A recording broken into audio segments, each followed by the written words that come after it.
উনি তো কথা বলতে পারছেন না, এই কারণে ওই যে জেলখানে যে খাওয়াটা উনি হাত দিয়ে দেখাচ্ছে যে উনি ঠিক মতো খাইতে পারছে না বা খাওয়ার জন্য ওনার সমস্যা হচ্ছে।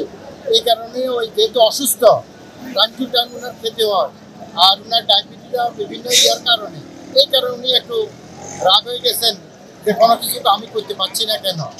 তো আমি বলছি যে সিস্টেমের বাইরে তো করার কোনো সম্ভব না, এই কারণে উনি একটু আমার উপরে, যেহেতু আমার সাথে দীর্ঘদিনের সম্পর্ক, এই কারণে আমার উপরে একটু অভিমানের সুরেও উনি দস্তক দিতে চাচ্ছিল না। পরে উনি দিচ্ছেন আর কেন আমি ওনার খাওয়া দাওয়া জামিনের ব্যবস্থা করতে পারছি। এটা যাত্রাবাড়ি থানা মামলা নম্বর 8/1 2025। এ পর্যন্ত কয়টা মামলা তাকে গ্রেপ্তার দেখানো হয়েছে?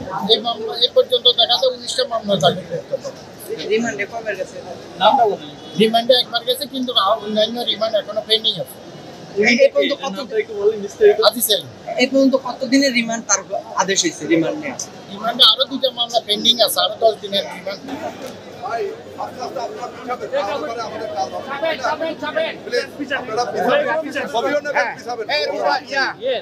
আলম ভাই পিছাইতে হবে ভাই,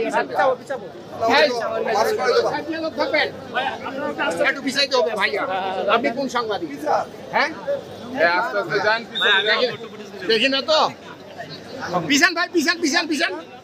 এই সাইডটা খেয়াল করেন, সাইড খেয়াল করবেন।